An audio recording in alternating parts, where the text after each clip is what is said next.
Bonsoir tout le monde, merci d'être là. Merci de vous être inscrits en grand nombre. C'est vraiment plaisant. Là, on a au-dessus de 100 personnes là, qui assistent ce soir à la présentation. J'ai vu les adresses courriels passer, j'ai vu les personnes là, qui ont mentionné leur nom ainsi que les noms des associations là, dans le chat il y a une couple de secondes. Je sais que ce soir, plusieurs personnes qui sont déjà clients de Rétroaction, qui utilisent déjà Rétroaction, fait que ça va être une bonne opportunité là, pour de se mettre à jour. Mais il y a aussi des personnes qui n'ont jamais vu Rétroaction qui sont ici pour découvrir et savoir qu'est-ce que ce bébête-là mange en hiver. Fait qu'on va vous montrer ça. Fait que la démo, ce n'est pas une démo où on va aller dans les détails là, de tout, comme comment créer un formulaire avec une question d'un type X ou Y. On va passer à travers chaque module. On va... attendez, ce ne sera pas long. Ici. OK, c'est ça. Fait qu'on va passer à travers ces modules-là. Justement, on va survoler ça. On va vous montrer ça. On va vous montrer les petits features aussi qui n'étaient pas là, genre l'année passée. Peut-être vous allez découvrir, vous allez voir des choses. Là, des fois, c'est des détails, mais qui peuvent vous simplifier la vie. Je l'ai dit tantôt, là, quelques minutes, là, juste pour les nouveaux qui viennent d'arriver. Ne cherchez pas à activer votre caméra ou votre micro. Vous ne pouvez pas. C'est un webinaire, fait que vous êtes en... comment on dit, spectateurs seulement. Fait que bon, c'est ça. On va passer à travers les différentes catégories, les membres, groupe, équipe, COVID-19, évidemment. C'est le point qu'on aurait aimé enlever cette année, mais malheureusement, je pense qu'on va être encore obligé de faire avec pendant une couple de mois. On va reparler des activités, les évaluations. On va souligner l'application mobile. Fait que ceux qui ont utilisé la plateforme l'année dernière, l'application mobile n'était pas disponible, mais maintenant elle est disponible pour les évaluateurs. Je vais vous montrer comment ça fonctionne. Les usagers, il y a souvent des questions au niveau des usagers. Est-ce qu'on peut avoir plusieurs usagers, tout ça? Fait qu'on va aller rapidement de ce côté-là. Configuration et des nouvelles options qu'on va vous montrer. Le prix, pour ceux qui n'ont entendu parler, maintenant on est rendu avec 2 forfaits, un forfait standard, un forfait premium. Fait qu'on va aller rapidement là-dessus. Puis on va terminer avec une période de questions. Durant la présentation, si vous avez des questions, bien, je vous invite à aller dans la section Q&R ou Q&A, là, tout dépendant si votre Zoom est en anglais.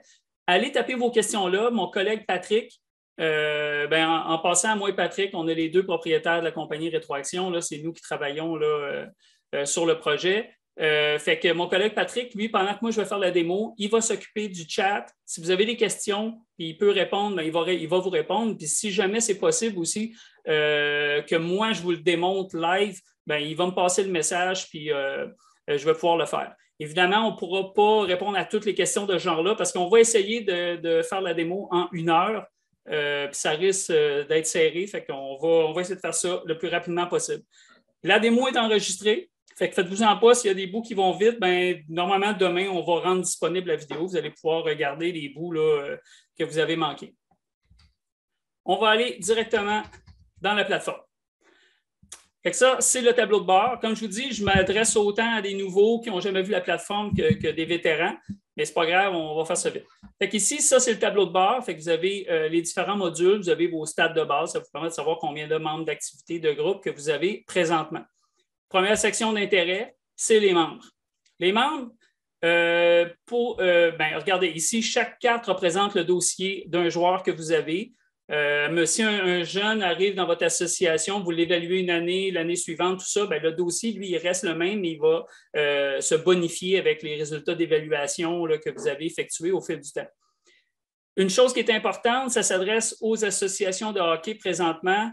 Quand on importe, on commence une nouvelle saison, on va importer des joueurs dans Rétroaction. Fait que vous avez plusieurs possibilités. Créer un membre, c'est pour créer un membre un à la fois. Importer un Excel, c'est importer un Excel format rétroaction. Fait que nous, on détermine l'ordre des colonnes. Vous mettez vos données là, puis on peut importer toute votre liste de joueurs d'un seul coup.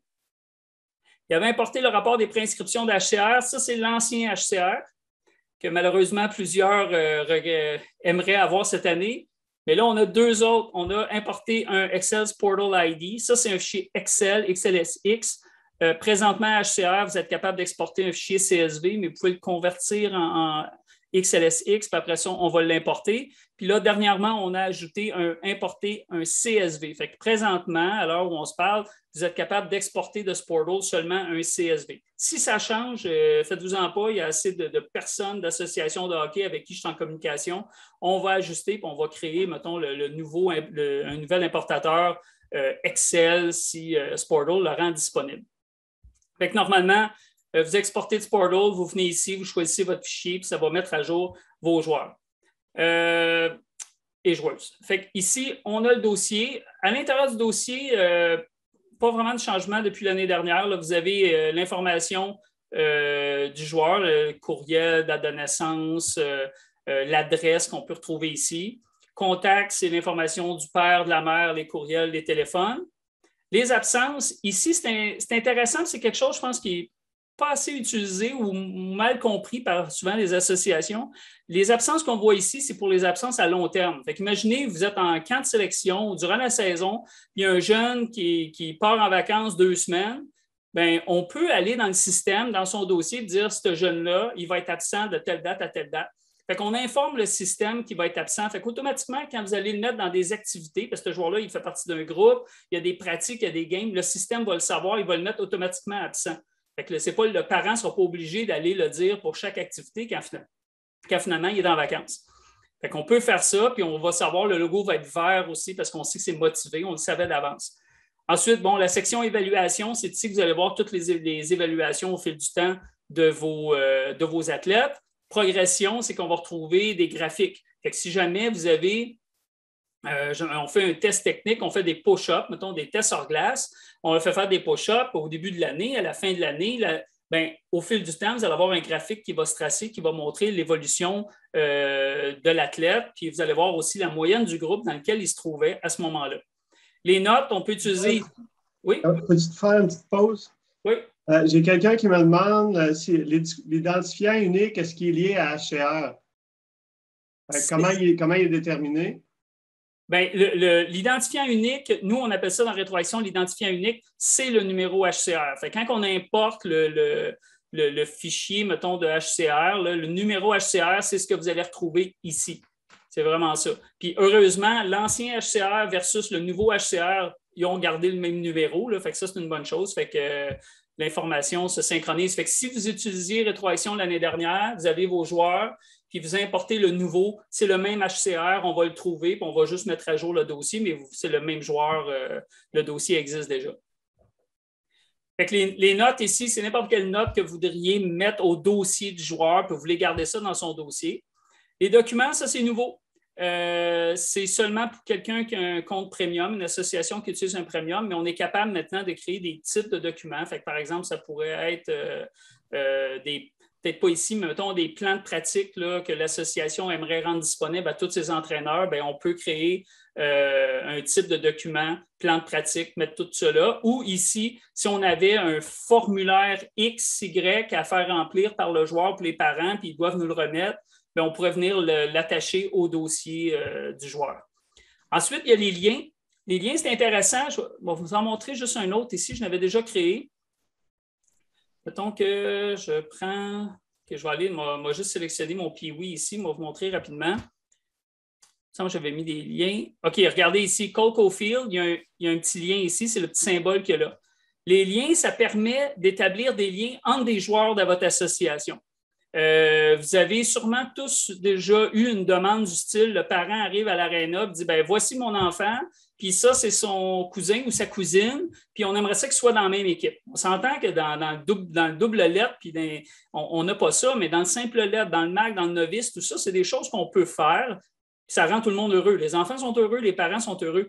Mais souvent, ces demandes-là sont faites à l'association. L'association prend en note sur un bout de papier, puis là, finalement, quand vient le temps de faire les équipes ou les groupes, cette information-là n'a pas suivi. Bien, vous pouvez aller dans Rétroaction et dire, je crée un lien en ce moment entre Cole Caulfield puis Nick Suzuki. C'est des bons amis, puis c'est le père de Caulfield qui offre le transport pour l'hiver, par exemple. Fait que ça, c'est l'information qu'on met dans le système. Puis quand va venir le temps de faire vos groupes, bien, le système va vous rappeler, « Hey, by the way, ces deux-là, ça serait le fun que tu les mettes ensemble. » Tu peux les mettre ensemble, ils sont dans le même niveau.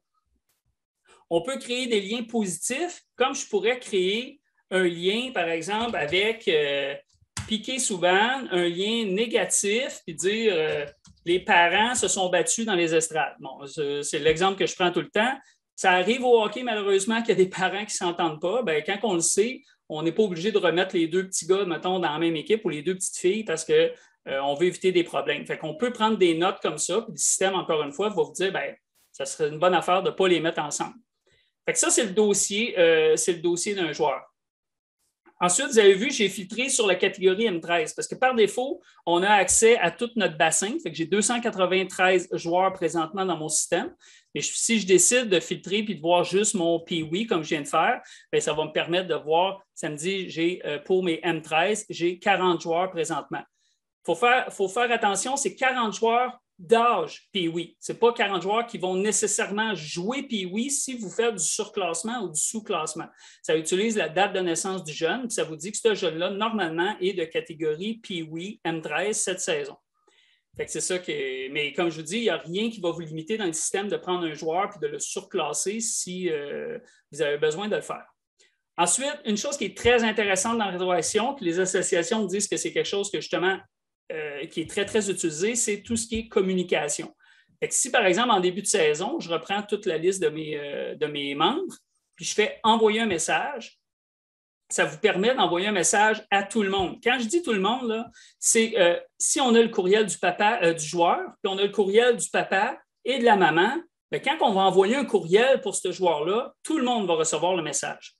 Fait qu'ici, je vois 293 membres, mais si j'ai des papas, les courriels des papas, des mamans, c'est un potentiel peut-être de 500 courriels, 500 messages différents qui vont être envoyés. Ensuite, on a la possibilité d'envoyer le courriel au nom de l'association. Maintenant, il y a une propriété dans les préférences du compte. Vous pouvez limiter cette option-là seulement aux administrateurs de votre compte. Pour pas qu'un directeur, mettons, moi, je suis directeur de niveau Pee-Wee, mais si j'envoie un message à partir de rétroaction, il faut que je l'envoie de mon nom à moi, de mon compte à moi. Je ne peux pas l'envoyer au nom de l'association.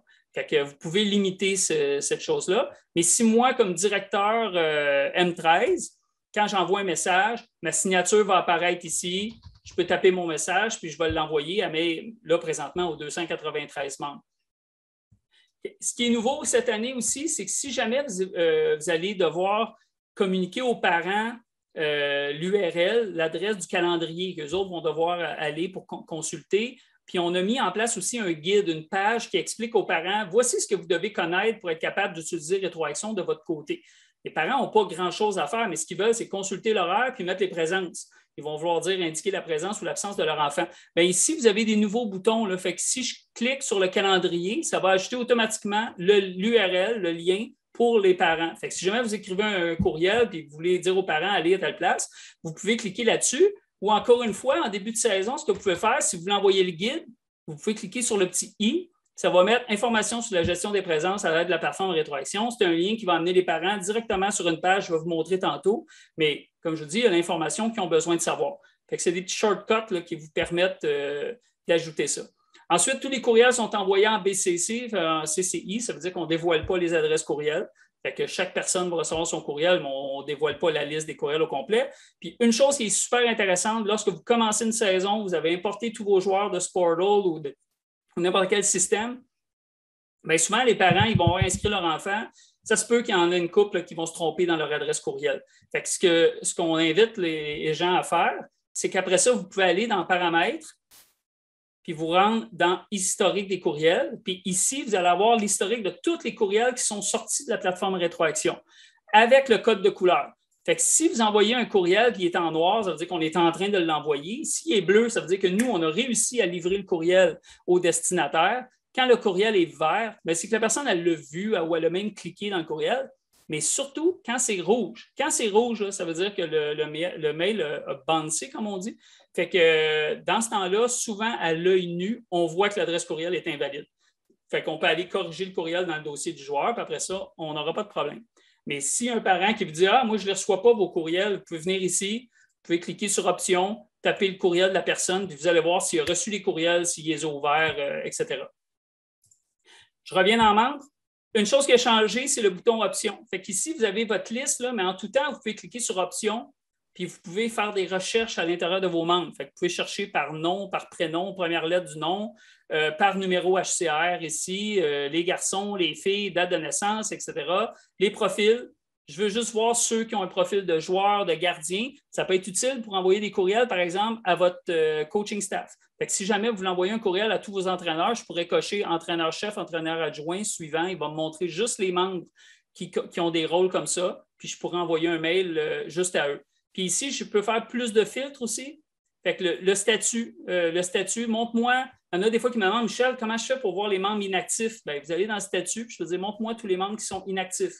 Parce que quand vous allez importer vos joueurs dans Rétroaction, mettons que vous aviez des joueurs l'année dernière, puis là, vous importez une nouvelle batch cette année, bien, ceux qui ne sont pas dans vos inscriptions de cette année, leur dossier n'est pas supprimé et simplement désactivé.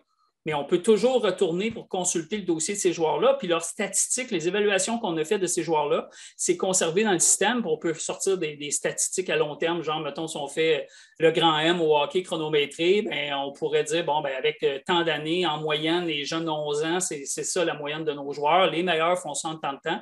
Fait que les données servent à ça. Fait que ville, région, fait que vous voyez, une chose qui est intéressante aussi, on peut afficher.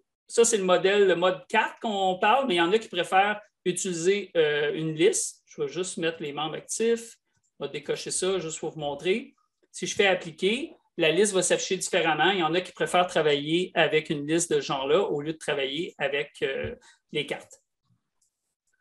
Ensuite, plus les statistiques exportées, bon, vous pouvez exporter toute votre liste, ça va vous télécharger un Excel. Si jamais vous pouvez détecter les doublons, le système va vous dire hey, j'ai 2 joueurs qui ont le même nom, pas nécessairement la même date de naissance, c'est-tu le même? Si oui, vous pouvez fusionner. Ça vous aide des fois à faire du ménage quand il y a eu des erreurs au niveau des fichiers Excel. Transfert, je vais revenir tantôt, c'est une nouvelle fonctionnalité qu'on va livrer dans quelques jours qui permet de transférer des joueurs d'une association à une autre. Encore une fois, c'est pour du premium, mais imaginez vos joueurs, ils s'inscrivent chez vous, ils s'en vont au 2A, le 2A fait ses coupures, bien, ils vont signaler les coupures, puis après ça, vous êtes capable de dire OK, bien, lui, retransfère les joueurs directement à leur association. Fait que vous allez être capable d'échanger des joueurs au lieu d'envoyer des courriels ou des listes, ça se fait tout à l'intérieur de la plateforme Rétroaction. Fait qu'on a fait le tour au niveau des membres. On va aller dans les groupes. Maintenant, pour les groupes, c'est super important. C'est devenu pratiquement le noyau de la plateforme. Quand je dis le noyau, pourquoi je dis le noyau? C'est parce qu'on crée des groupes, c'est les groupes qu'on va évaluer, c'est les groupes qu'on va mettre dans les activités. Fait que c'est pour ça que c'est super important. Pour ceux qui étaient là l'année passée, qui ont déjà créé des groupes, mettons, Pee-Wee, groupe 1, 2, 3, 4, peu importe, souvent, les groupes, cette année, ils vont être les mêmes, ils vont avoir les mêmes noms, c'est juste qu'ils vont avoir des joueurs différents. On a ajouté ça dernièrement. Je vais vous donner un exemple, mettons, si je prends le Bantam, je l'avais préparé tantôt. Là, on est à la saison 2021-2022. J'ai fait comme si j'avais eu une saison 2020-2021. Fait qu'au début, maintenant, quand je fais créer, j'ai une option copier les groupes de la saison précédente. Je peux sélectionner ça. Le système, il m'amène seulement la saison précédente. Là, je peux dire oui. Amène-moi ces 5 groupes-là, je fais copier, mais le système vient de me créer mes groupes. Évidemment, il n'y a pas copié les joueurs, ça va être des nouveaux joueurs, mais ça vous permet quand même très, très rapidement de faire votre setup de groupe, puis après ça, il reste à remplir les groupes. Fait que c'est ça, je vais revenir parce que j'ai fait ma démo avec le M13. Parfait. Fait qu'ici, j'ai créé 3 groupes M13. Fait qu'une fois que vous avez créé vos groupes, dans un groupe, on met le nom, une description, on peut mettre des dates. Les dates ne sont pas nécessaires, ne sont pas obligatoires, je veux dire, mais vous pourriez avoir, par exemple, OK, pendant les 2 premières semaines du camp, on a les groupes 1, 2, 3, puis à partir mettons, jusqu'au 15 septembre, puis à partir du 16 septembre, on refait des groupes, mais on veut encore les appeler 1, 2, 3. Bien, dans ce temps-là, on va utiliser des dates. Fait que je pourrais aller dans un groupe ici, faire éditer, puis je pourrais dire, bien, ce groupe-là, il est bon du 1er septembre au 15 septembre. Après ça, j'irais dans un autre groupe que j'appellerais le groupe 1, encore une fois. Je dirais, bien, lui, il est bon du 16 au 30. Fait que ça permet de dire au système, il y a un groupe 1, M13, bien, il y en a 2, mais il y en a toujours juste un qui est actif à un moment précis. Fait qu'une fois que vous avez créé vos groupes comme ça, ce qui est intéressant après, c'est de mettre les joueurs dedans. Fait que oui, vous pouvez cliquer sur le groupe, faire ajouter des athlètes ou du personnel, parce que maintenant, on peut ajouter aussi les entraîneurs, les gérants, tout ça dans les groupes ou les équipes. J'ai oublié de vous dire, le groupe équipe, c'est les mêmes fonctionnalités, mais on a fait la différence entre les deux. Les groupes, c'est vraiment ce qu'on fait camp de sélection, mettons des pratiques de gardiens ou de défenseurs qu'on voudrait avoir durant la saison. Puis les équipes, voyez ça comme vos équipes officielles. Fait que ici, c'est ça. Fait que je peux aller dans un groupe et ajouter du monde à l'unité comme ça, juste dans un groupe. Mais souvent, ce qui est intéressant, c'est de dire, bien, j'ai un bassin de joueurs, puis je veux les distribuer dans tous mes groupes. Fait que j'ai créé, je sais que j'ai 40 joueurs, puis oui, bien, je me suis créé 3 groupes. Puis là, vous faites assigner des membres ici. Ça me permet de dire, oui, ces 3 groupes-là, suivants. Puis là, le système me demande tout le temps la même chose. Est-ce que tu vas aller chercher tes membres dans un autre groupe, un groupe existant, une équipe existante ou un contexte d'évaluation que tu as déjà fait, ou aller rechercher des membres? Rechercher des membres, là, c'est votre bassin d'inscription. Tantôt, on est allé dans la section membres, bien, c'est là. Fait que quand c'est la première fois que vous allez chercher des joueurs pour les amener dans un groupe ou dans une équipe, on fait toujours rechercher des membres. Le système, par défaut, j'ai créé des groupes M13. Fait que le système me dit, bien, je vais aller chercher tous les groupes qui correspondent à la catégorie M13, ça veut dire tous les jeunes de 11 et 12 ans. Je pourrais appliquer d'autres filtres si je savais déjà que le jeune, il s'appelle Tremblay, bien, je pourrais mettre Tremblay ici, puis le système va me filtrer tous les membres qui s'appellent Tremblay. Et par défaut, je vais juste faire ça. Comme je vous dis, il n'y a rien qui vous empêche de faire du surclassement. Fait que si je disais, non, j'ai un jeune atome, bien là, je pourrais dire, bien, va me chercher les atomes, puis je pourrais l'amener pareil dans mon groupe M13. Mais par défaut, le système, il va vous présenter la bonne catégorie. Je peux juste faire suivant. Puis là, le système, il me dit, bien, voici tes 3 groupes dans lesquels tu veux mettre des joueurs, puis voici le bassin qui te reste. Il t'en reste 25 à assigner. Pourquoi? Bien oui, parce que j'en ai déjà ce nombre-là qui sont assignés à mes groupes. Fait que là, je pourrais prendre, avant la démo, j'avais déjà assigné mes gardiens puis mes défenseurs. Fait que là, je pourrais dire Joël Armia, m'aller là avec Paul Byron, avec Caulfield, puis Jonathan Drouin. Après ça, je clique sur un autre groupe, Jake Evans, Gallagher, Hoffman, Kotkaniemi. Puis un autre, on va prendre Lekonen, Paquette, Perrault, Potsuban, Nick Suzuki, Toffoli. Puis, c'est ça. Fait que ça, c'est les joueurs que j'avais préparés. Fait que vous voyez, on peut assigner les joueurs comme ça. Quand on assigne les joueurs, une chose est importante, avant de le transférer dans son équipe ou dans son groupe à droite, on peut dire c'est quoi son rôle, c'est quoi son profil. Fait que là, moi, c'est tous des joueurs, mais si ça avait été un gardien, un entraîneur, un gérant, un préposé, j'aurais pu le choisir avant. Puis là, après ça, je l'assigne. La liste ici est configurable. Fait que si dans votre association, vous avez aussi un responsable COVID-19, bien, on peut créer un profil COVID-19, puis on va être capable de l'assigner, puis ça va être ça le rôle de la personne. À chaque fois que vous assignez des joueurs dans un groupe, puis on fait sauvegarder après, le système va vous demander est-ce que vous voulez avertir les joueurs, les parents qui viennent de rejoindre tel groupe, telle équipe. On voit Joël Armia, j'ai l'information des courriels, a rejoint le groupe 1. Puis, by the way, lui, il y a une activité, il y a une pratique dans 23 minutes. Fait que dans ce temps-là, le système, il a déjà coché automatiquement parce qu'il disait tu devrais peut-être l'envoyer tout de suite. Et je vais dire non, je ne veux pas envoyer de notification. Fait que ça, c'est comme ça qu'on assigne des joueurs. L'autre chose, c'est équilibrer. Équilibrer, c'est super intéressant. Si vous commencez et vous apercevez qu'il y a des groupes qui sont trop forts ou ben, ça vous permet facilement de faire des changements. Fait que vous voyez, mes groupes 1, 2, 3 sont là. Fait que là, je pourrais dire, OK, non, le groupe 1 est trop fort. On va prendre Drouin, on va l'envoyer ici. Contre, je ne sais pas moi, un autre joueur, Kotkaniemi, on va l'envoyer là. Puis si j'en ai un joueur de trop, on va prendre Charrot, on va l'envoyer ici. Fait que vous pouvez balancer vos choses comme ça.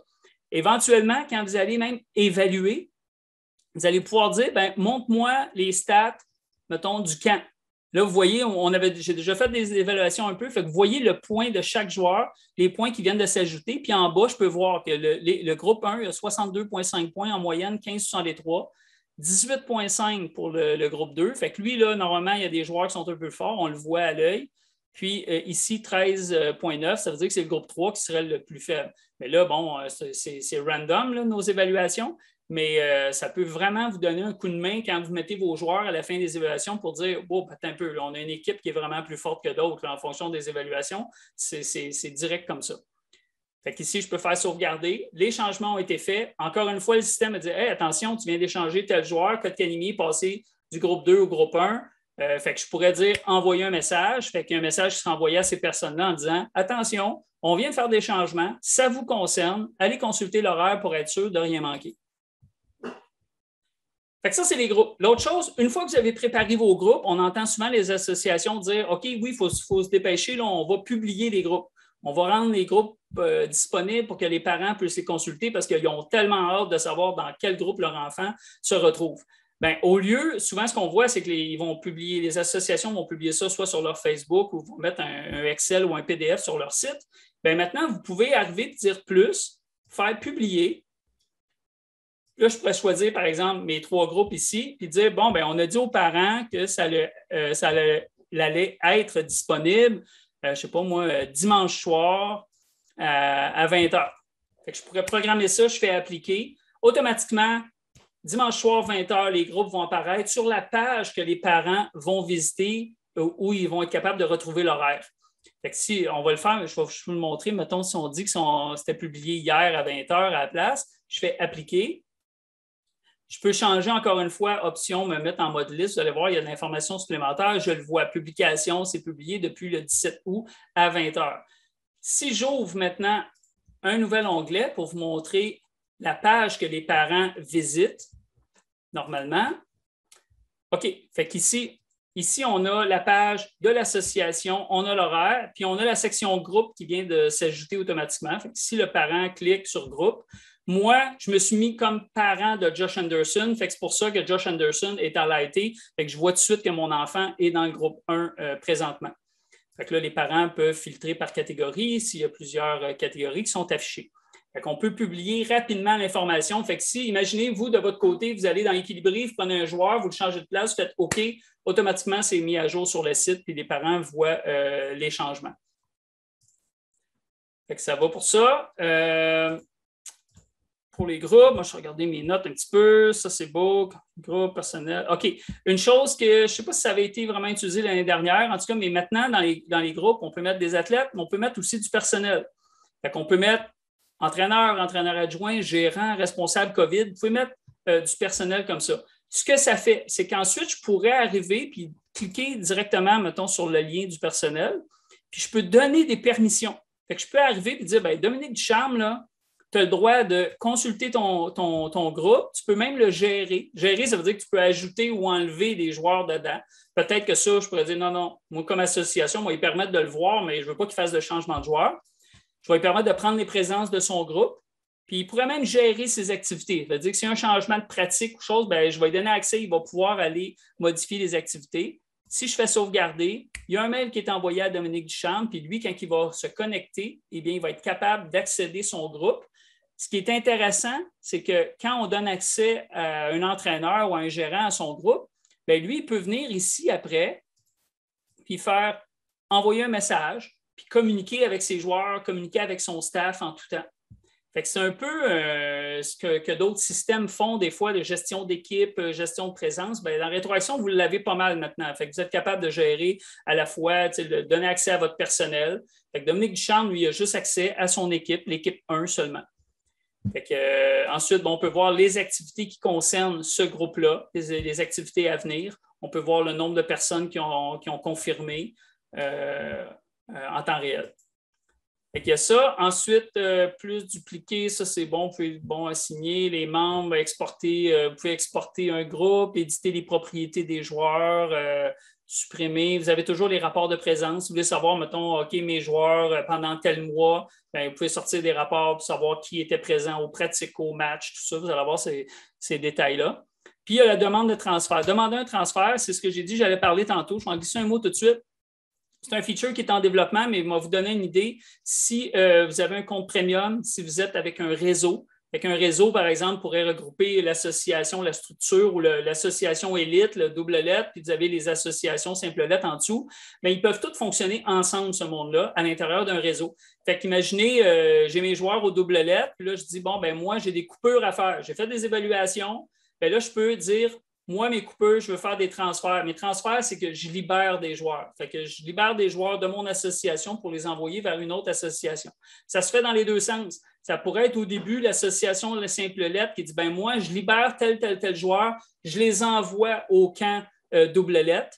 Fait que c'est un transfert, mettons, vers le haut. Puis après ça, quand ils vont faire des coupures, on va refaire des transferts dans l'autre sens. Mais là, je pourrais dire, OK, ben moi, je veux libérer Shea Weber, puis Paul Byron, mettons, parce que ça n'a pas marché au niveau du camp. Je vais faire suivant. Fait qu'imaginez ça, c'est votre directeur de niveau qui peut faire ça. Fait que là, je vais dire, bon, ben ils sont trop lents pour un et trop petits pour l'autre, mettons. Fait que demandez un transfert. Fait que votre directeur de niveau a juste demandé à ce que ces joueurs-là soient transférés. Fait qu'ici, vous allez avoir un petit icône qui va apparaître, là, c'est en développement, mais qui va vous montrer que oui, ce joueur-là, il y a une demande qui a été faite auprès de votre organisation. Fait que là, les responsables de l'organisation vont recevoir un courriel, puis eux, après coup, vont pouvoir aller dans Membres, aller cliquer sur Transfert, puis ils vont voir les joueurs qui sont en attente de transfert. Fait que là, je peux voir que Paul Byron, Shea Weber, ils appartiennent aux Canadiens, puis on attend de les transférer vers une autre organisation. Fait que vous allez pouvoir choisir leur organisation d'origine, mettre un commentaire, puis l'organisation d'origine va recevoir un courriel qui dit, bon, ben, les Canadiens vous transfèrent 2 joueurs, puis là, eux vont pouvoir rassigner ces joueurs-là, mettons, dans les groupes pour continuer leur camp de sélection. Fait que ça, c'est quelque chose qu'on va livrer là, normalement dans les prochains jours, ça va être terminé.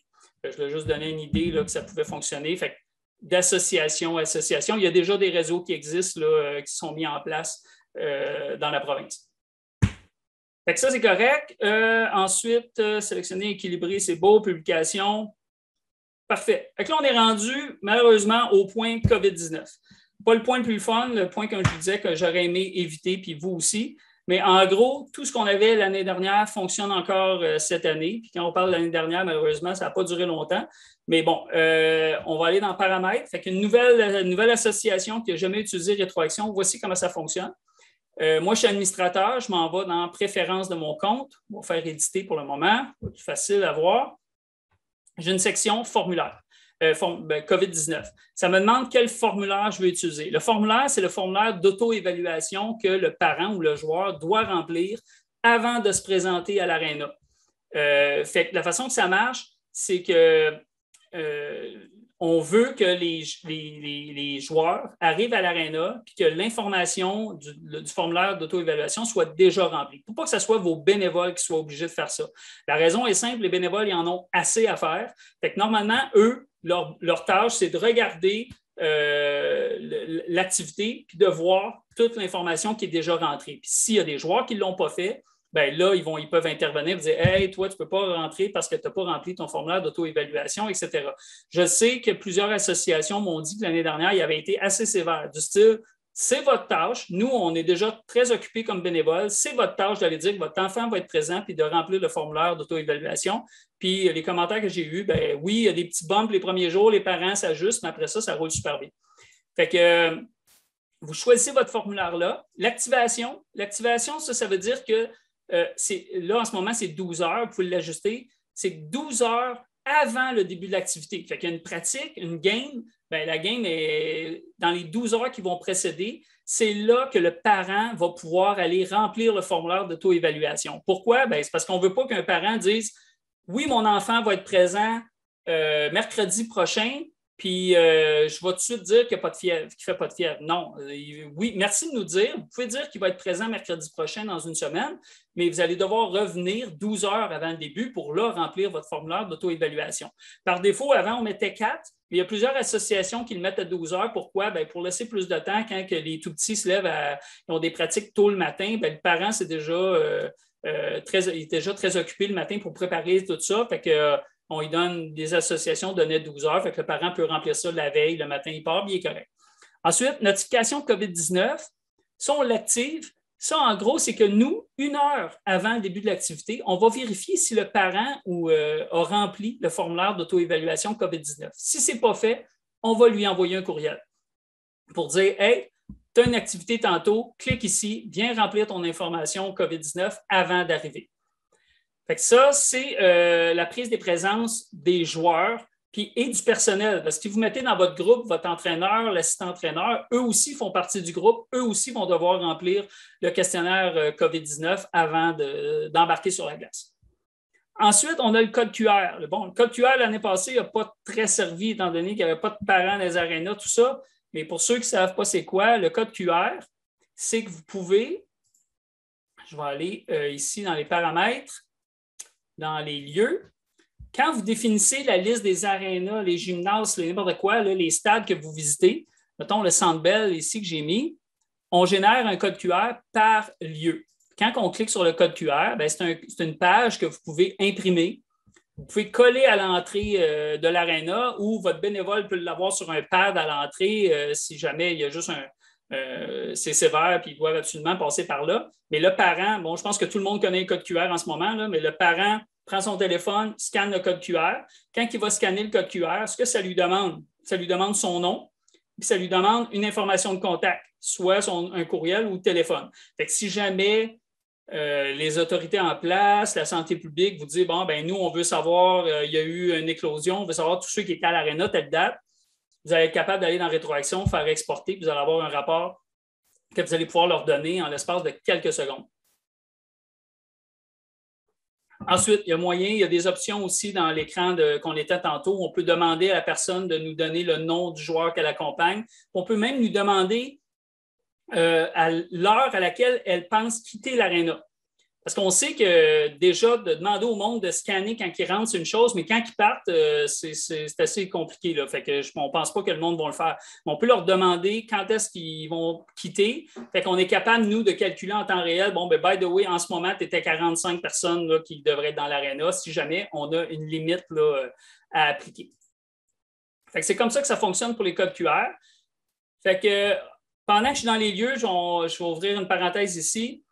Ça, c'est nouveau. Quand maintenant, vous pouvez cliquer sur l'étoile ici, ça permet de sélectionner vos arénas préférés, vos favoris. Fait que quand vous allez créer une activité puis sélectionner, vous allez toujours avoir ces arénas-là en haut. Et maintenant, quand on fait ajouter, je pourrais dire, OK, on s'en va à Magog parce qu'on s'en va en tournoi.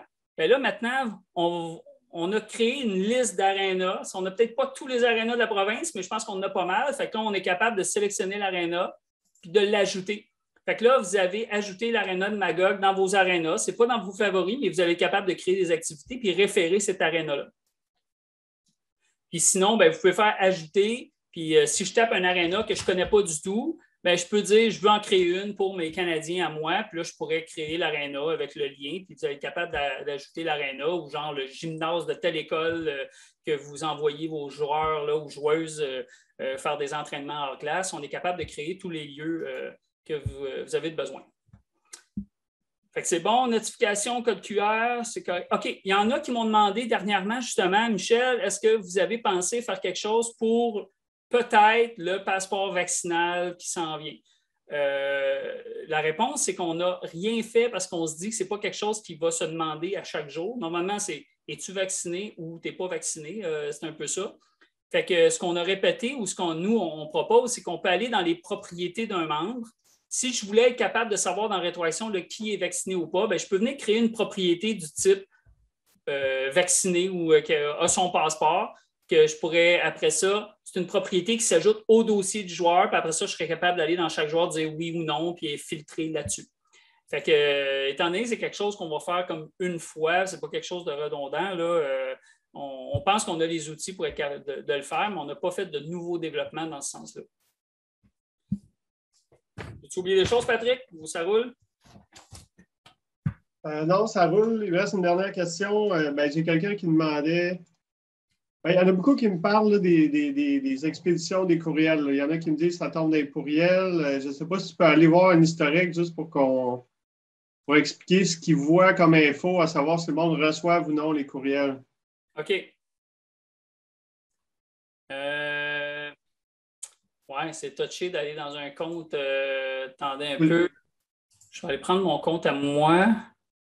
Non, Ou en local, je ne sais pas. non, à local, on n'a pas le tracking parce que tout ce qui est le tracking, le tracking des associations, je l'ai peut-être dans mon compte à moi. Ça, c'est mon compte perso. Attendez un peu. On va y aller. Là, vous faites.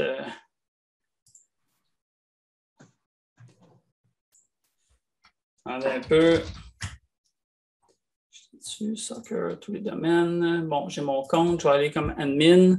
Si je m'en vais dans paramètres, historique des courriels, je l'ai dessus ici. Non, j'en ai aucun courriel. Ouais, on voit un peu quand même. Oui, mais attends, je vais envoyer un courriel, mettons, à Julien, qui est mon fils. Puis, Tess. Si j'envoie un courriel, OK, je vais envoyer un courriel. Ouais, là, les messages, quand vous créez des courriels, les messages sont toujours ajoutés à notre base de données, puis ils vont être envoyés à l'intérieur des 5 prochaines minutes. Fait que là, si on est chanceux, on peut le voir rapidement. Là, on ne le verra pas, mais on le verrait dans les prochaines secondes. On verrait la date, le sujet, à qui il a été envoyé, par qui, à qui. Puis là, on peut voir le message qui est envoyé et le code de couleur. Je ne sais pas, parce que je ne veux pas aller dans d'autres comptes pour montrer de l'information, là, mais je pourrais y revenir tantôt. Pat, si tu me le fais penser, on pourra regarder. Fait que c'est bon. Là, on est rendu aux activités. Fait que les activités, c'est super important. C'est à partir de là qu'on consulte l'horaire. C'est aussi à l'aide des activités qu'on est capable de prendre les présences puis de remplir les formulaires COVID. Fait qu'ici, on peut créer une activité une à une, mais on peut aussi importer un Excel. Si vous avez un autre système, je sais qu'au hockey, il y a Uni Association ou à la Ringuette, il peut y avoir autre chose. Si vous avez un format différent, bien là, maintenant, on peut aussi activer des importateurs qui vont être capables de lire votre format de fichier à vous au lieu d'être obligé de faire du copier-coller puis respecter, si je vous montre, importer un Excel, le format rétroaction qui dit, bon, l'identifiant, le numéro de game, la saison, l'heure et tout ça. Fait qu'il y a moyen d'importer votre horaire assez rapidement. Souvent, il y a des ajustements à faire là, parce que tout dépendant du format à partir duquel on va partir, bien, des fois, pour aller chercher l'information, les noms des groupes, les noms des équipes, bien, il y a quand même un mapping qu'on appelle à respecter. Il faut nommer les groupes ou les équipes de la même façon dans les deux systèmes pour que nous, on puisse faire le pont. Fait qu'ici, au niveau d'une activité, quand on crée une activité, c'est assez simple. Là, on met l'information sur le type d'activité. C'est un match, mise en forme, pratique, rencontre. Ça, c'est configurable. Fait que si vous avez d'autres types d'activités, rencontres Zoom, n'importe quoi, on peut les créer. Puis ça va apparaître dans l'horaire. Fait que les parents savent exactement là, c'est quoi. Bon, l'heure, la durée, la catégorie, le lieu. Fait qu'en même temps, ici, si moi, je configure une activité puis je m'en vais à Terrebonne, bien, je n'ai pas l'aréna de Terrebonne ici. Je peux faire sélectionner un autre lieu. Fait que je ne suis pas obligé de demander à mon administrateur de dire hey, peux-tu m'ajouter l'aréna de Terrebonne? Je peux la choisir là et la mettre directement dans mon calendrier. Fait que ça, c'est quand même un bon plus, là, beaucoup plus de flexibilité qu'on avait l'année passée. Adversaire, ça aussi, c'est nouveau. Fait que des fois, quelqu'un a une association qui dit bon, ben Terrebonne, je joue contre Mascouche, mais je ne veux pas créer les équipes ou les groupes de Mascouche dans mon système. Mais ici, je pourrais mettre Mascouche. Je ne sais pas moi, comment dire, N13 jaune, c'est le même qui ont appelé leur équipe. Fait qu'automatiquement, dans l'horaire, ça va être écrit que votre groupe à vous va jouer contre Mascouche N13, mais c'est juste un nom d'équipe ou un nom de groupe là, qui va être là, que vous n'êtes pas obligé de créer. Alerte, ça, c'est vous pouvez mettre des messages qui vont être affichés en haut de la page où les personnes vont prendre les présences, du style ne pas oublier de ramasser les chandails ou répéter les consignes de sécurité, par exemple. Fait qu'on pourrait faire ça. Fait que la personne qui prend les présences, le bénévole, lui, va voir ce message-là en haut. Date de publication, un peu comme les groupes, mais là, c'est appliqué au niveau des activités. Vous pourriez dire, ben nous, là, le hockey commence juste le 1er septembre, et je veux faire tout mon horaire tout de suite, mais je ne veux pas que les parents le voient parce que je ne veux pas que les parents appellent comment ça, mon fils, comment ça. Fait que vous pouvez faire tout votre horaire et dire, ben moi, cette activité-là, je veux juste qu'elle apparaisse sur le site le 29 août, par exemple. Ensuite, temps loué pour évaluer. Ça, c'est un peu plus dans le détail, mais en gros, c'est quand quelqu'un décide de faire des évaluations une nouvelle évaluation à chaque activité. Fait qu'imaginez un évaluateur, il voit les joueurs le samedi, il les évalue, il les revoit 3 jours après, il refait des nouvelles évaluations. On peut même dire, 45 minutes après la game, c'est fini, c'est figé, tu ne peux plus changer tes évaluations. Fait que là, on est un peu plus dans le détail, là, mais c'est des choses qui sont possibles. Fait que, une fois qu'on a créé notre activité, on fait ajouter, on va dire ajouter des groupes. Fait que là, j'avais choisi groupe 1, groupe 2. Automatiquement, ça vient d'ajouter toute la liste des joueurs, ainsi que les gardiens, ainsi que le coaching staff. Comme je vous disais, les coaching staff aussi vont devoir remplir le formulaire ou dire qu'ils vont être présents, puis remplir le formulaire COVID-19. Je peux décider d'envoyer des messages à tout ce monde-là, puis je peux aussi décider d'envoyer une notification. En gros, une notification, c'est quoi? C'est un message, mais plus rapide. Genre, je peux cliquer, envoyer une notification, envoyer, le système envoie un courriel qui dit « Hey, nouvelle activité, telle heure, telle date. » Fait que ça va servir. Quand vous créez une nouvelle activité, là, mettons que je crée une nouvelle activité pour demain matin, une nouvelle pratique qui vient de s'ajouter, le système, il n'envoie pas de courriel aux joueurs et aux parents. Fait que, automatiquement, mais vous pouvez cliquer, puis là, il y a un mail qui va partir. Attention, il y a quelque chose de nouveau. Ce qui a changé aussi par rapport à l'année passée, vous allez voir qu'il y a plusieurs endroits où maintenant, il y a des notifications plus automatisées qui s'ajoutent.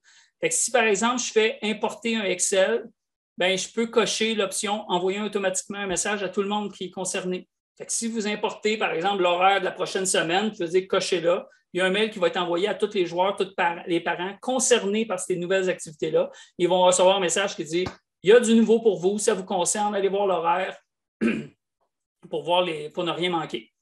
Fait qu'il y a ça. Autant si vous supprimez une activité aussi, maintenant, il y a un message qui va être envoyé. Puis une chose, on va aller voir au niveau des présents, je vais vous le montrer tout de suite après. Fait qu'ici, la main qu'il y a là, c'est pour le bénévole. Fait qu'on va voir tantôt avec les usagers. Un bénévole qui, lui, a juste le droit, il n'évalue pas, il ne gère pas de groupe. Lui, sa tâche, c'est de prendre les présences, s'assurer que ça soit correct. Mais quand il va se connecter dans Rétroaction, il va voir les activités. Puis il va voir la main ici. Fait que quand je clique sur la main, là, moi, j'ai ma colonne statut qui me permet de voir les joueurs qui sont présents. Puis la petite note ici me permet de voir si le formulaire COVID est rempli ou pas. Fait que si je m'en vais dans le calendrier, dans l'horaire, là, ici, j'ai. Attendez, mon joueur, parce que je suis déjà rendu, il est quelle heure, là? Oh boy! OK, on va activer. Ça va trop vite. Je vais juste changer cette activité-là. On va la mettre à 20 heures à la place. Je vais juste changer. Quand on fait un changement de ce genre-là, même chose, je viens de changer l'heure, le système dit « Hey, est-ce que tu veux activer? » Je pourrais faire « Oui », fait que ça enverra un mail. Quand je change l'heure, le jour, l'aréna, par exemple, les parents vont être notifiés. Fait que si je retourne dans le calendrier et je fais un refresh, là, le système automatiquement me dit « Hey, moi, Michel Ouellette, je suis déjà connecté, j'ai un lien avec Josh Anderson. » Fait qu'il dit « Hey, est-ce que Josh participe à l'activité? » Je peux dire « Oui ». Si je dis « Oui », il va me demander de remplir le formulaire COVID. Fait que là, je vais dire « Non, non ». Si je dis « Oui » à une des questions, puis je fais sauvegarder, le joueur a dit qu'il allait être présent, mais vous, comme association, vous allez recevoir tout de suite un courriel qui dit « Hey, attention, Josh Anderson se présente à telle activité, son formulaire représente un risque potentiel. » Fait que normalement, c'est à vous, les administrateurs de la plateforme, puis on peut décider qui. Vous allez recevoir un courriel, vous allez pouvoir prendre le téléphone et dire « Hey, Josh, tu restes chez vous, il n'y a pas question que tu viennes au hockey tout de suite. » Même chose si le parent dit « Mon enfant, il n'est pas là, il est en isolement, ou il y a la COVID-19, là, vous allez recevoir un courriel instantané qui dit « Attention, prenez note que telle personne mettons, a la COVID-19. » Ensuite, une chose qui est nouvelle, qui peut justement vous aider, quand un parent ou un joueur va dire qu'il est présent à une activité, puis que quelques heures avant l'activité, il décide de retourner et de dire « Bon, finalement, non, je ne serai pas là ce soir, je suis malade, sauvegarder. » Ce qui arrive, là, c'est que le coach, lui, il a peut-être pris sur son heure de dîner le midi, il a regardé ses présences, puis il a déjà préparé son line-up. Fait que là, il arrive à sa game à 6 heures, puis il dit « Voyons, il est où Josh? Il n'est pas là. » Non, là, il va sur le site, puis Josh a dit qu'il était absent. Sauf qu'à midi, il avait dit qu'il était présent. Maintenant, là, quand un joueur ou un parent change son statut, quelques heures avant le début de l'activité, vous allez recevoir un courriel. Quand je dis vous, c'est le personnel de l'équipe ou du groupe va recevoir un courriel qui dit « Hey, attention, un changement tardif de statut de Josh Anderson de présent à absent. Fait que là, vous, ça vous permet de réagir, soit d'aller chercher un affilié ou peu importe, dans canceller un si jamais il y en a un qui avait dit qu'il n'allait pas être là, puis il se décide à la dernière minute de se présenter. Fait que c'est ici qu'on va mettre les présences. Fait que si je regarde pour, par exemple, le 19 août, je peux dire présent. Là, le système, il dit, merci de dire que vous allez être présent, mais vous allez devoir revenir jeudi à partir de telle heure pour remplir votre questionnaire COVID-19. Si je retourne de l'autre côté, puis je regarde mon activité ici, puis je viens prendre les présences, là, on va voir que Josh Anderson a dit qu'elle allait être absent, puis OK, l'autre, c'est dans l'autre activité. Mais si jamais Joël Armia arrive à l'Arena, moi, je peux le faire à sa place. Je peux dire, OK, Joël, c'est beau. Là, nous, c'est dit, on accélère le processus, on pré-remplit le formulaire parce qu'on s'attend qu'ils disent oui qu'ils disent non à toutes les questions, excusez. Mais sinon, normalement, votre bénévole, bon, OK, as-tu des symptômes? As-tu ci, as-tu ça? Non, c'est beau. OK, c'est correct, tu peux rentrer. Ensuite, en début de saison, quand les joueurs se présentent la première fois, on peut dire, OK, Joël Armia, t'arrives, je fouille dans la boîte en arrière, je prends un chandail, OK, tiens, tu as le numéro 12 sauvegardé, je peux y assigner son chandail. Même chose, Paul Byron, je fouille dans la boîte, OK, tiens, tu as le numéro 12 bleu, je te le donne. Oups, le système dit, hey, attention, là, tu viens de donner 2 chandails 12 bleus à 2 joueurs. Oups, OK, attends un peu, Paul, donne-moi ton chandail, je vais te donner le numéro 77, sauvegarder. OK, c'est correct. Fait qu'on peut assigner des numéros de chandail comme ça directement dans les activités. Fait que le bénévole à l'entrée, il peut faire ça facilement. Ensuite, si on se split la tâche, je pourrais dire, moi, je m'occupe juste du groupe 1. Fait que je peux juste voir les membres là, du groupe 1 ou du groupe 2. Puis une autre chose qui est intéressante que peu de personnes savent, c'est si, une fois que je prends les présences, je peux cliquer ici pour dire au système, montre-moi juste ceux qui sont non répondus. Fait que quand je dis que tel joueur est présent, sauvegardé, automatiquement, la liste se rafraîchit. J'ai de moins en moins de membres sur ma liste. Fait que c'est toujours plus facile pour la personne qui prend les présences là, de trouver les bonnes personnes. Ensuite, si on arrive, on dit, Paul Byron, il vient-tu? Il ne vient pas? Je ne sais pas. Vous pouvez cliquer sur la petite flèche qu'il y a là. Ça va vous montrer plus d'informations. Dans quel groupe Paul il se trouve, c'est quoi sa position, puis les numéros de téléphone. Si on a le numéro de téléphone au dossier du joueur, du père, de la mère, là, la personne qui a son téléphone, qui vérifie les présences, elle peut dire, je vais appeler chez eux, clique, ça va dialer, ça va tout de suite appeler, puis vous allez être capable de rejoindre les joueurs rapidement.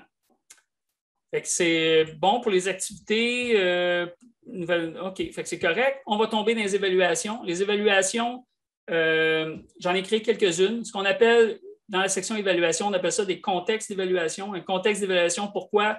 Parce que, en gros, c'est ici qu'on va déterminer qui on va évaluer, qu'est-ce qu'on va évaluer, qui seront les évaluateurs, puis quand on va évaluer. Fait que c'est pour ça qu'on a appelé ça un contexte d'évaluation. Fait que vous voyez ici, on a mis le nom, camp M13. Je vais juste éditer, ça va être peut-être plus facile à voir. Bon, un nom, une description optionnelle. Ici, le type, c'est un camp de sélection, évaluation fin de saison, test technique. Ça aussi, c'est configurable. Vous pouvez mettre les types. Là, si vous avez test hors glace, test sur glace, on peut définir les types comme vous voulez dans les paramètres. On dit la date de début et de fin est importante. Fait que notre évaluation va se dérouler pendant tout le mois de septembre, par exemple. Fait qu'on peut mettre nos dates comme ça. La catégorie, on choisit le formulaire d'évaluation. C'est vous qui décidez. On ne parlera pas des formulaires aujourd'hui, mais en gros, les formulaires sont 100% configurables. Là, vous pouvez créer les formulaires, le nombre de formulaires que vous voulez, les questions que vous voulez. Vous distribuez le nombre de points. Puis ça, c'est un des points. Lorsqu'une association commence, on vous donne un coup de main. Là, je vais vous demander qu'est-ce que vous voulez évaluer. On va jaser ensemble, puis je vais monter votre formulaire avec vous au début. Après ça, couleur, on peut assigner ça. On a différents modes, anonyme, oui, non. Est-ce que je veux que mes évaluateurs voient les numéros et les couleurs, les noms des joueurs ou seulement le numéro et la couleur de chandail? Une évaluation par activité. Il y a différentes options comme ça qu'on peut sélectionner en fonction de, je fais un camp de sélection, je fais des tests techniques, je fais des évaluations de fin de saison. Mais souvent, ce n'est pas les mêmes, justement, les mêmes contextes. Les membres, c'est facile. On va arriver, on va faire ajouter des groupes. Comme on a fait dans les activités, moi, j'ai choisi, tous mes groupes de mon M13, fait que tous mes joueurs sont ajoutés ici. Une fois que vous avez lié soit votre contexte d'évaluation à un groupe ou une activité à un groupe, si par la suite, il y a des nouvelles inscriptions qui rentrent, puis vous mettez un nouveau joueur dans le groupe 1, automatiquement, il va venir s'ajouter dans les activités futures dans le contexte d'évaluation automatiquement. Vous n'êtes pas obligé d'aller dans l'activité de l'ajouter. Vous faites juste l'ajouter dans le groupe, puis ça va s'ajouter automatiquement partout ailleurs. Fait qu'ici, on a tous les joueurs qu'on veut évaluer. Puis ici, dans évaluateur, c'est là qu'on va rentrer les courriels des évaluateurs qu'on veut inviter. Fait que vous pouvez avoir le nombre d'évaluateurs que vous voulez. Vous pouvez avoir 10, 15, 20 évaluateurs qui évaluent le camp M13. Fait que chaque évaluateur va faire ses évaluations sur sa tablette ou son téléphone de son côté. Puis le système, lui, va s'occuper de faire la compilation de tout ça, faire la moyenne, puis vous donner un classement. Fait que si je vous montre comment on évalue, bien, si je prends, par exemple, on va aller dans l'activité, je pourrais cliquer ici puis voir tout le monde, mais je peux passer, vous voyez le crochet. Quand je vois un crochet, moi, comme usager, c'est que moi, je suis un évaluateur. Le système me dit, bien, dans cette activité-là, 1 contre 2, il y a des joueurs que toi, Michel Ouellette, tu peux évaluer parce que tu es un évaluateur. Fait que quand je clique là-dessus, le système il dit, regarde, tu as 3 possibilités. Tu as évalué le camp M13, tu as les tests techniques ou tu as même les gardiens. On va prendre le camp M13. Fait que là, ça va arriver normalement, j'avais déjà navigué, sur cette page-là. Fait que vous avez la liste des joueurs à évaluer, vous avez les critères ici. Ça, c'est un formulaire de test, de démo. Fait que quand on clique sur le joueur, on peut dire, bon, sous la moyenne, les mains. Vous pouvez voir ici, là, autant les critères que les choix de réponse, c'est tout configurable. Il y a des associations qui vont préférer 1 à 5, 1 à 10, 1 à 8 ou changer les termes, mettre excellent en premier, faible, c'est vous qui décidez. Fait que si on répond comme ça, puis quand c'est des choix de réponse, je peux même, mettons, dire, OK, moi, je m'occupe du patin aujourd'hui. Je peux cliquer sur la colonne, puis je vais avoir tous mes joueurs. Puis là, je peux prendre ma tablette, puis dire, bon, Xavier Ouellette, là, sur le patin est moins bon, Maude sous la moyenne, David Savard dans la moyenne, Jake Evans très rapide, Kotkaniemi, pas pire. Fait que là, vous voyez, c'est assez simple. Ça permet d'avoir une vue d'ensemble aussi. Après ça, je pourrais dire, non, Weber, c'est faible. Là. Caulfield, OK, c'est bon. Paul Byron, excellent aussi. Fait que, ça vous permet de voir tous vos joueurs dans un écran. Là, quand c'est fait, vous faites sauvegarder. Fait que ça, c'est l'évaluateur qui fait ça. Puis vous voyez, j'ai évalué ici. Quand le crochet est vert ici, c'est que j'ai évalué le joueur au complet. Sinon, 40 ce n'est pas la note. Ça me dit juste que j'ai complété l'évaluation, répondu aux questions obligatoires. J'ai répondu à 40 du formulaire pour Joël Armia. Je peux aussi cliquer sur la petite flèche ici, puis ça va me donner plus d'informations. C'est un attaquant, tout ça. Fait que des fois, il y a des associations qui vont dire, ah, ben moi, ce que je veux voir en premier cette année, je veux évaluer les premières années. Je pourrais filtrer 2010, puis juste voir les joueurs première année. Puis moi, en plus, je veux juste voir les défenseurs. Il y a plein de filtres comme ça que vous pouvez utiliser. Ensuite, vous pouvez passer, il y a une autre vue qui dit, ah non, moi, c'est trop, les noms, il y a trop d'affaires. Là. Ce que je veux voir, c'est juste les numéros. Je suis sur le bord de la glace, je vois le numéro 7, je clique dessus. Hey, sens du jeu, là. Ouais, au-dessus de la moyenne. Puis vous voyez le trait vert qui se trace au-dessus. Ça montre la progression, la complétion de mon évaluation pour ce joueur-là. Ensuite, je pourrais aussi filtrer, dire, moi, c'est juste le patin, encore une fois, que je veux faire. Ah non, je l'ai déjà fait le patin. On va prendre, mettons, le sens du jeu. Bien là, j'ai dit que je voulais juste faire le sens du jeu. Fait que je vois le 61. Je clique. C'est juste cette question-là. Au-dessus de la moyenne, peu importe. Fait qu'on peut répondre. Fait que l'évaluateur a quand même assez de flexibilité ici. Sinon, quand c'est un gros formulaire aussi, on peut passer dans ce mode-là où là, on aurait les cartes de chaque joueur. Fait que là, je peux dire, bon, ben j'évalue un joueur à la fois. Évaluer Jonathan Drouin. Ça m'ouvre le même formulaire, mais c'est une forme juste différente. Souvent, plus pour une évaluation de fin de saison, un entraîneur peut prendre joueur par joueur puis il va remplir le formulaire comme ça. Ce qui est nouveau cette année, c'est l'application mobile. Fait que là, je vais regarder ça aujourd'hui pour être capable de vous montrer ça. Ça ne sera pas long. Share, iPhone, share, vous devriez voir ça. Attendez un peu. Ça s'en vient. Et voilà. Fait que là, vous devriez voir, Patrick, tu vois ça? OK, parfait. Fait que ça, c'est l'application mobile. L'application mobile, c'est important. C'est destiné seulement aux évaluateurs en ce moment. Je sais qu'il y a beaucoup d'associations qui nous ont demandé, on veut que les parents puissent l'avoir. On ne l'a pas encore, cette version-là. Ça fait partie de nos projets, mais on ne l'a pas, fait que ça ne serait pas disponible cette année. Mais c'est surtout pour les évaluateurs. Puis pourquoi on le fait pour les évaluateurs? C'est pour permettre à des évaluateurs d'aller dans des endroits où il n'y a pas de signal Internet. Il n'y a pas de Wi-Fi, il n'y a rien, ils ne veulent pas prendre leurs données. Fait que là, au lieu de prendre ça sur un papier, maintenant, ce qu'ils peuvent faire, c'est utiliser l'application mobile. Fait qu'imaginez, moi, Michel Ouellet, je suis un évaluateur pour les Canadiens de Montréal. Fait que je clique en bas à gauche sur Évaluation. Je vois mes évaluations qu'on voyait tantôt sur le site Internet. Je m'en viens évaluer le camp M13. Le système, il me dit, ben, tu peux évaluer les 26 joueurs au complet ou sinon, tu as le match à 19h50 puis un autre match à 21h aujourd'hui. Ah ben moi, je viens voir le match à 19h50. Voici les joueurs qui sont sur la glace présentement. Vous allez voir les joueurs qui sont seulement sur la glace. Fait que si, je ne sais pas, moi, j'ai 2 groupes de 15 joueurs, mais quand j'ai pris les présences, il m'en manque 5. Fait que j'ai plus 30 joueurs sur la glace, j'en ai 25. Bien, quand on passe par une activité, je vais voir juste les joueurs qui ont confirmé leur présence. Fait que là, je peux me promener, je peux dire, bon, ben mode ici, patin au-dessus de la moyenne, les mains moyennes, sens du jeu sous la moyenne, implication. Fait que vous voyez, vous pouvez évaluer comme ça. Je peux passer au suivant en cliquant en bas. Vous pouvez passer au suivant ou au précédent rapidement. Fait que si je clique sur Joel Edmundston, physique, excellent. Fait que je peux dire implication, non. Oups, non, il faut que je prenne je cliquais directement dans l'écran. Implication dans moyenne. Je peux mettre des commentaires si je veux sur chaque. Je peux aussi cliquer, attendez un peu, non pas ici, je clique, mettons, Xavier Ouellet, je n'ai pas évalué. Bon, Romanov, le patin, je peux draguer comme ça. Sens du jeu, je peux cliquer, ou soit je peux cliquer sur sélectionner une valeur. J'ai la liste qui apparaît en bas, dans le cas où vous auriez, peut-être, plusieurs choix possibles. Bien, excellent, done. Fait qu'on peut évaluer les joueurs comme ça. Quand je vais revenir en arrière, en cliquant en haut à gauche sur la petite flèche, vous allez voir le système synchronisation est effectuée. Fait que là, mes données sont déjà rendues sur le site Internet de Rétroaction.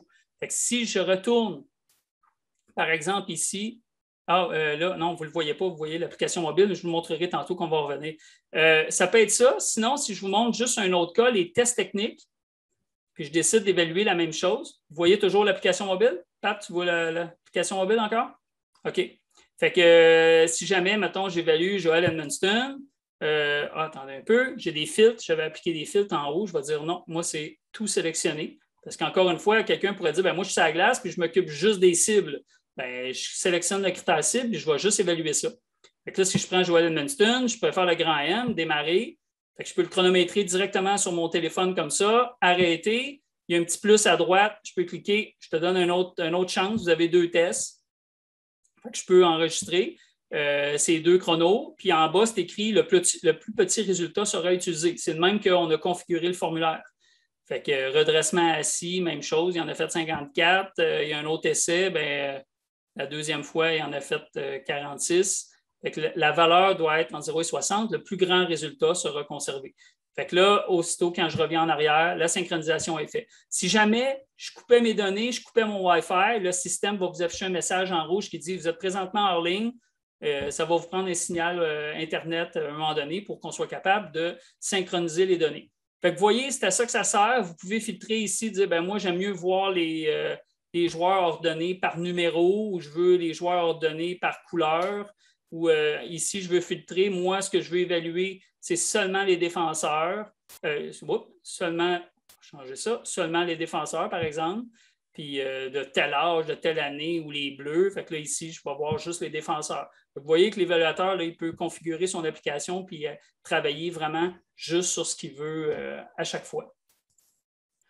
On revient à l'écran principal.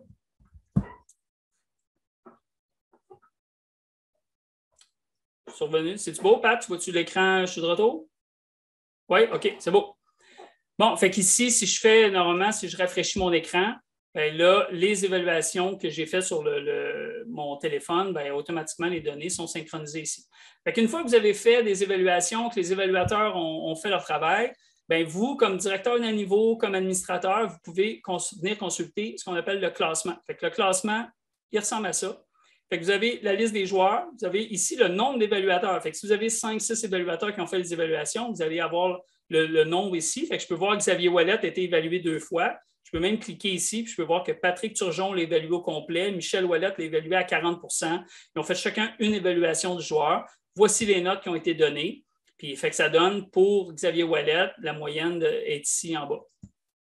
Fait que quand le chiffre est vert et il est gras, c'est que le joueur est au-dessus de la moyenne. Puis quand il est gras, c'est que c'est le meilleur. Non, excusez. Quand c'est vert, c'est au-dessus de la moyenne. Quand c'est gras, c'est que c'est le meilleur résultat pour ce critère d'évaluation-là. Vous pouvez aussi, si jamais on a plusieurs évaluateurs, dire, ben moi, mon directeur technique, j'ai fait appel à plusieurs évaluateurs, mais je veux voir ce que mon directeur technique a fait, c'est Patrick, mais je pourrais choisir Patrick, puis le système va me rafraîchir mon classement, mais seulement en tenant compte des évaluations que Patrick a faites. Ensuite, bon, vous pouvez aller voir les résultats aussi. Les résultats, c'est un peu comme le classement, mais c'est exprimé en fonction des choix de réponse. Plus utile quand vous faites, mettons, des tests techniques, c'est plus, vous allez voir, mettons, la vitesse, parce que la vitesse d'une course, vous allez attribuer des points. Fait que dans le classement, ça va être les points, mais vous allez pouvoir aller dans les résultats, vous allez voir exactement le temps que le joueur a eu, par exemple. Fait que ça, c'est pour les évaluations. Comme je l'ai dit, on va dans paramètres, on va dans formulaire. C'est ici qu'on crée tous nos formulaires. C'est peut-être la partie, sans dire que c'est la partie la plus complexe, c'est peut-être, oui, la partie la plus complexe parce qu'il y a tellement de possibilités, mais c'est là qu'on vous accompagne au début là, pour vous donner un coup de main, pour mettre ça en place, pour être sûr que vous évaluez comme il faut. Ensuite, usager. Oui? Il y a une petite section, peut-être qu'on a passé droit, je n'ai pas tout suivi 100%, là, mais on me demande comment on gère les évaluateurs dans le contexte. Je ne sais pas si tu en as parlé. Ah, OK, oui, je peux retourner. Quand on va dans un contexte d'évaluation, on clique ici, il y a l'onglet membres, ça c'est les joueurs, puis il y a l'onglet évaluateur. Fait que quand je veux ajouter un nouvel évaluateur, je peux faire ajouter, je vais taper son courriel, puis après ça, l'évaluateur va recevoir une invitation qui dit « Les Canadiens vous invitent à venir évaluer le contexte, le camp M13 ». Je peux le faire comme ça ou je pourrais le faire, préparer toutes mes évaluations. Puis ici, en haut, vous avez un menu évaluateur. Fait que je pourrais décider d'ajouter un évaluateur. Le système, il dit dans quoi? Bien, dans tout, mettons, mon directeur technique, je pourrais dire dans toutes ces évaluations-là, suivant, je tape son courriel, puis ça va me permettre de l'ajouter rapidement, un évaluateur partout. En un seul coup. Une chose qui est intéressante aussi, c'est que vous pouvez faire évaluateur, envoyer un message. Fait que là, le système, il dit à qui tu veux parler? Il dit, ben, tiens, moi, tous mes évaluateurs que j'ai, ou juste ceux du M13, par exemple, puis là, je pourrais, vous voyez, les deux évaluateurs sont là, puis je peux communiquer avec eux directement. Fait que ça, c'est pour les évaluations. Les classements, ah oui, il y a des choses qui sont plus touchées aussi encore. Classement combiné. Il y en a certains qui savent de quoi je parle. Ce n'est pas quelque chose qui est utilisé par tout le monde, mais il m'a donné un exemple. J'ai le camp M13 puis j'ai mes tests techniques. Dans mes tests techniques, c'est une course, des push-ups, c'est des tests que je fais du hors-glace ou sur glace, peu importe. Puis ça, ben, un chrono. Fait qu'on, mettons, Patrick pourrait s'occuper du chronomètre. Moi, je m'occupe des push-ups et un autre évaluateur. Fait qu'on monte une grille d'évaluation par rapport à ça. Mais il y en a des associations qui disent, ben moi, là, je veux que mon camp M13, je veux qu'il compte pour 70 de ma note, puis je veux que mes tests techniques comptent pour 30 de ma note. Fait qu'on peut créer ce qu'on appelle un classement combiné que je pourrais créer ici, dire classement, mettons, global M13 2021. Là, je pourrais dire créer. Puis là, ici, je pourrais dire, bon, ajoute-moi le contexte d'évaluation du camp M13. Les joueurs pouvaient accumuler 25 points. Je veux que ça compte pour 70 Tiens compte de tous les évaluateurs. Ou encore une fois, je pourrais dire, non, moi, je veux juste voir un classement global, mais tenir compte de ce que mon directeur technique a fait, par exemple. Fait que là, je pourrais faire ajouter. Le système va me recalculer mes données. Puis je pourrais dire, ajoute-moi maintenant mes tests techniques. Le joueur pouvait aller chercher 50 points. Je veux que ça compte pour 30 ajouter. Là, ça ne balancera pas parce que ce n'est pas ça les chiffres, mais vous voyez, le système pourrait vous calculer une note sur 100. Fait qu'on peut combiner plusieurs évaluations différentes pour avoir un classement beaucoup plus complexe là, en utilisant cette technique-là. Fait que ça, c'est les classements combinés. Puis ensuite, bien, quand je regarde, par exemple, si je retourne dans le groupe, puis je fais équilibrer les groupes, ce que je vous montrais plus tôt aujourd'hui, si je fais suivant, bien là, je peux dire, montre-moi même mon classement global qui est ici. Fait que là, j'ai mes notes qui apparaissent de mes joueurs, puis je suis capable de voir la moyenne et équilibrer mes groupes en conséquence. Fait que là, je t'ai rendu aux usagers. Fait qu'on achève. Les usagers, en gros, il y en a des fois qui me demandent, est-ce que je peux avoir plus qu'un administrateur? Oui, vous pouvez avoir le nombre d'administrateurs que vous voulez. De la façon que ça marche, faut faire la différence entre les membres et les usagers. Un membre, c'est quelqu'un qu'on peut mettre dans un groupe, c'est quelqu'un qu'on va évaluer, c'est quelqu'un qu'on va mettre dans une activité.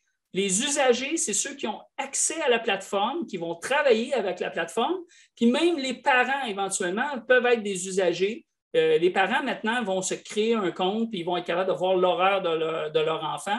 Fait que ça devient des usagers de la plateforme. Fait qu'il y a plusieurs types. Là. Si on va sur l'accueil, vous allez voir, il y a une boîte exprès qui explique en ce moment, j'ai 2 collaborateurs, un administrateur, 2 évaluateurs. Ça peut être les mêmes personnes, mais c'est divisé en fonction des permissions que ces personnes-là ont. Ça dit total 3. Mais dans une grosse association, là, quand les parents vont se créer un compte puis ils vont consulter, bien, le chiffre va grossir. Les parents vont avoir accès à votre association, mais seulement à l'information que vous voulez leur montrer. Ça veut dire l'horaire. Parce qu'on peut, là, on a parlé des évaluations relativement rapidement, là, mais on peut partager les résultats d'évaluation aux parents, aux joueurs pour leur montrer leurs résultats.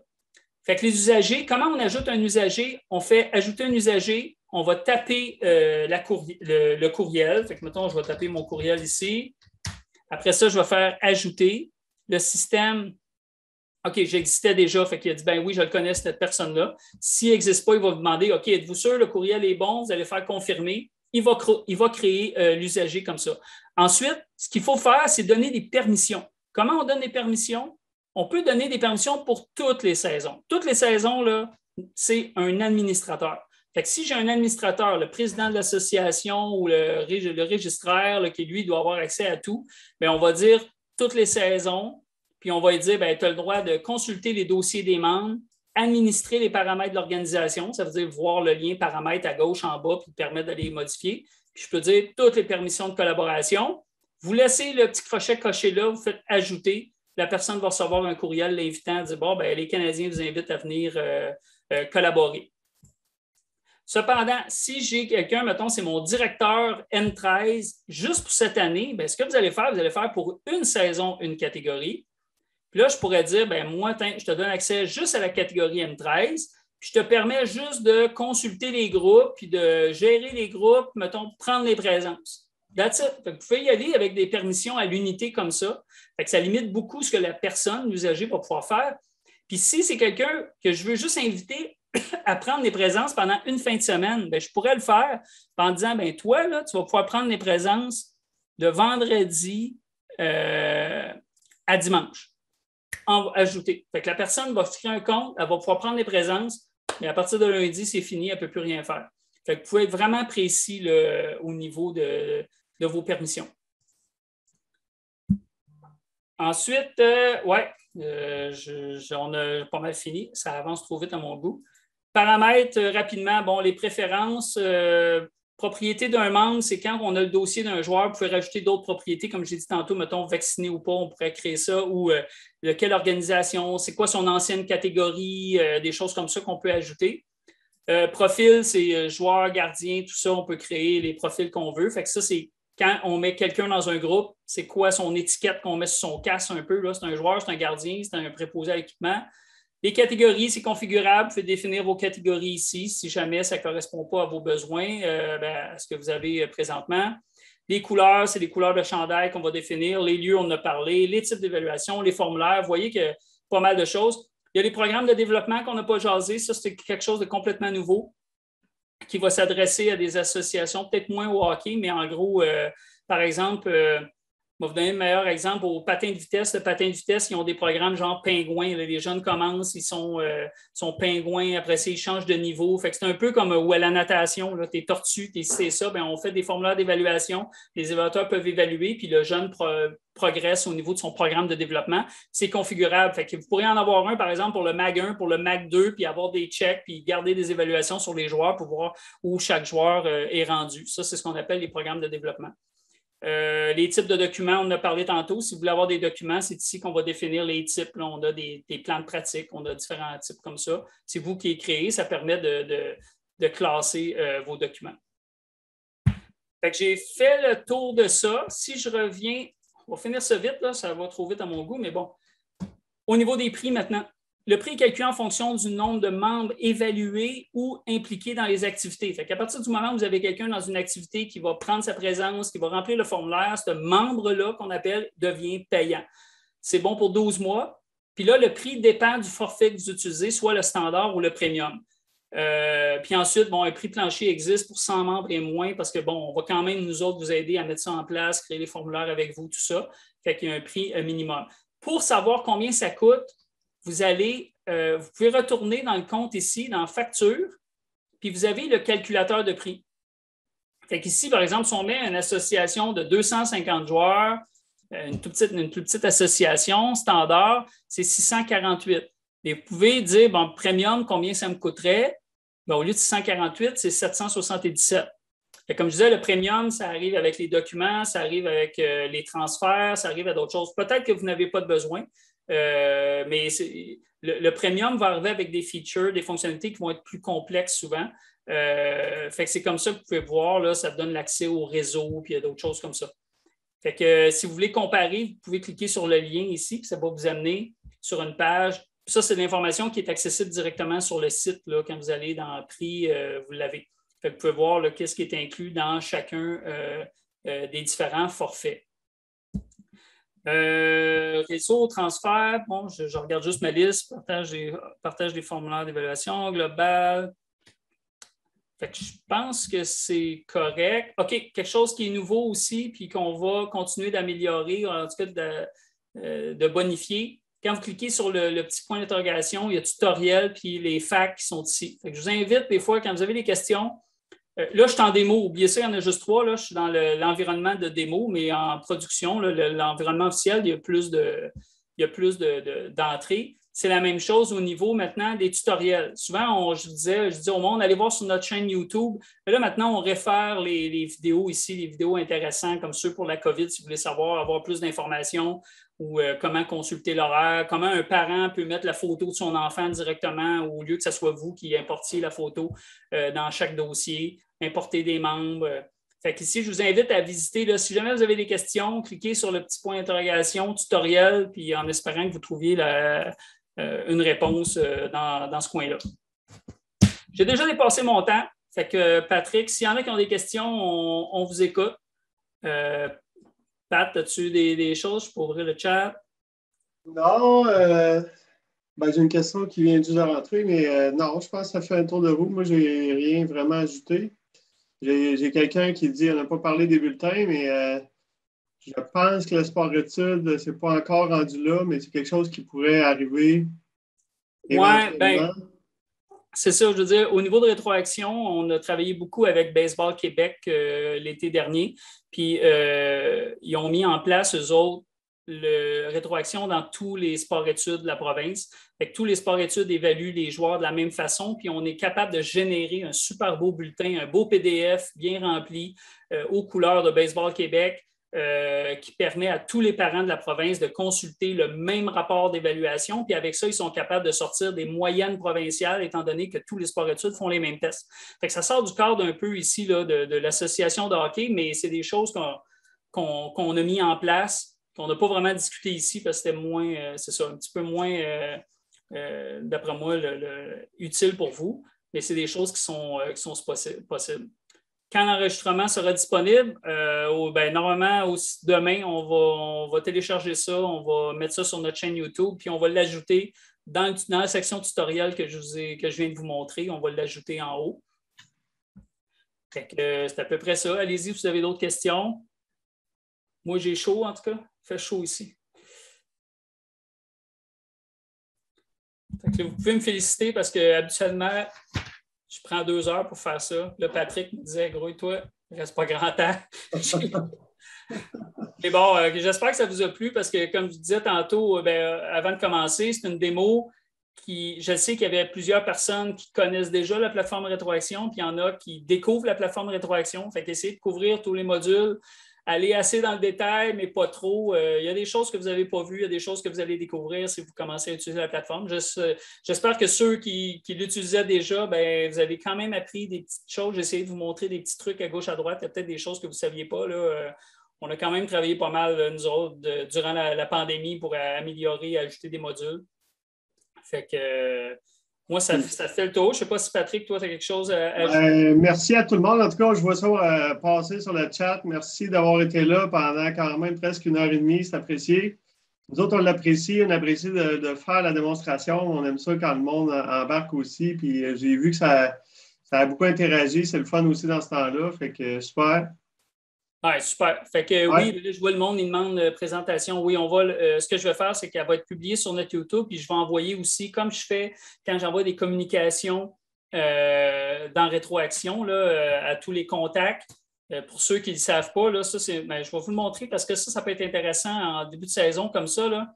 Désolé si je prends encore 2 secondes. Si vous êtes administrateur de votre compte, de votre association, vous pouvez aller dans Préférences, faites éditer, puis vous mettez ici courriel de contact. Fait qu'ici, vous pouvez mettre tous les contacts, toutes les personnes de votre association qui méritent de recevoir des genres d'infolettes que moi j'envoie qui disaient « Hey, attention, on vient de publier tel feature. » Bien, vous mettez juste tout leur courriel, tout ce monde-là va recevoir les messages automatiquement. Fait qu'une petite parenthèse comme ça. Mais oui, on va publier ça, puis demain, je vais envoyer un courriel en disant « Voici le lien, la vidéo du webinaire est disponible. » Fait que, pour moi, ça fait le tour. Ça a été, j'espère que je ne vous ai pas trop endormi et que ça a été intéressant pour vous. Fait que si jamais vous avez des questions, si vous êtes nouveau et ça vous intéresse, voici nos coordonnées. Vous avez juste à communiquer avec nous. On va se faire un plaisir de créer votre compte et vous accompagner là, pour démarrer ça. Ensuite, il me reste juste à vous souhaiter une bonne saison. J'espère qu'on va avoir une super saison parce que la dernière a été difficile. Fait que je vous souhaite une super saison, pas trop de problèmes, puis qu'on joue au hockey, puis à la ringuette. Puis que tout le monde soit très heureux. En tout cas, moi, le premier, j'ai hâte de jouer au hockey. Fait que je vous laisse là-dessus. Fait que une bonne saison à tous. Merci beaucoup. Bonne soirée. Salut. Ouais, bonne fin de soirée. Merci. Au revoir.